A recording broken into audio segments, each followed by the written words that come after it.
अरे दम धर नच खतिर बतरी काजल मेकअप करे में उतवाड़ी ओनी बैचल। बाबू मेकअप ढेर भइल, चलो भैया बोलिला उन्होंने पैसा मिली फिर 2 रुपया दिबैब। अरे अब की पारी तार जंगला केवाड़ी कुल लग जाई, चिंता जिन करो। अच्छा रुको चलो तनी दौरा में डेग डाली। Presented by Adishakti films.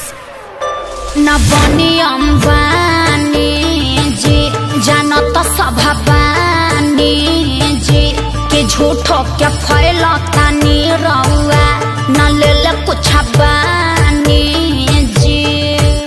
ए धरी न जबरी कलाई साफ साफ बतियाई माला पता न दियाई। अरे मुँह खोल के मांगा मुँह मांगा जानू दा ए ब्यास मान न जा। अरे फेंकू हो या औरी देहब कुछ ही ना। क्या दीजिएगा? 2 रुपया हो 2 रुपया आ गए औकात पर। 2 रुपया हो 2 रुपया हम जानत नहीं। बोरा में आके ले लो 2 रुपया हो। बोरा में आके ले लो 2 रुपया हो। उमर हिला के पौने 2 रुपया। बोरा में आके ले लो 2 रुपया।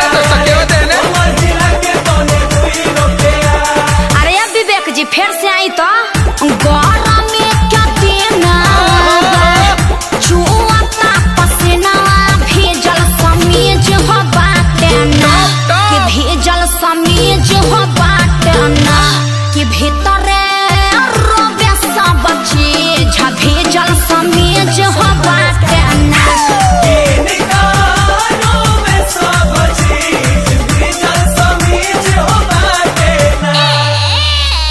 सुनले बानी तोहरता बहुते हो खता कमाई हो 1000-2000 जे दे देब तोहरो न कुछ घट जाई हो। जवानी अठन्नी पकैले बाडू कांडी बोला काहे अतना हाई बजट के करे लूटी। अरे बोला बुढ़िया जान भैया तो हमार होवे। हाँ तो फ्री में मजा लेबा छोड़ी हमार अब पीछा लेब न परीक्षा तनी दूरी बनाई।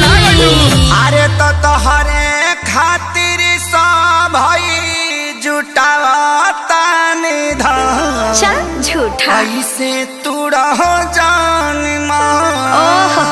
अरे होई पगली के पाछा पगली झर पर का ब्यास। हाँ तो तहार कहे भभाता 2 रुपया हो 2 रुपया। का खा 2 रुपया हो 2 रुपया। कहत जा। बोरा में आके ले लो 2 रुपया हो। बोरा में आके ले लो 2 रुपया। अरे लागल है। कमर हिला के पौने 2 रुपया। ना होई बोरा में आके ले लो 2 रुपया।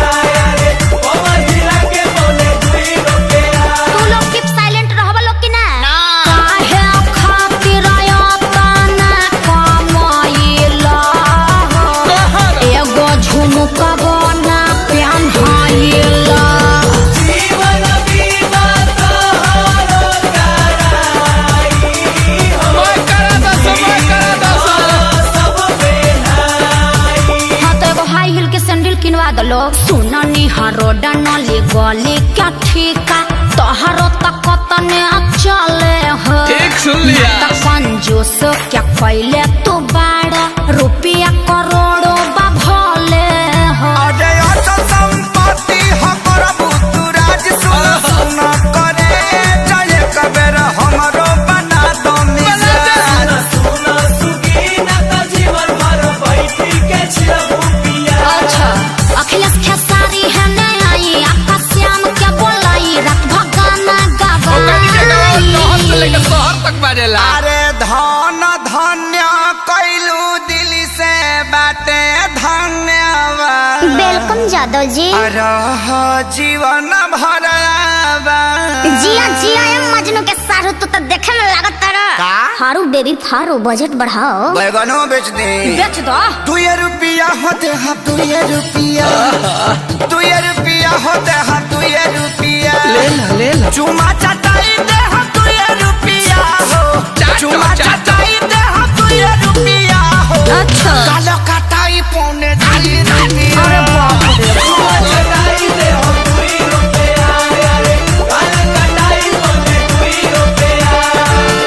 ले ला। अरे बाजार खत्म करो लोग, जा अपना घरे।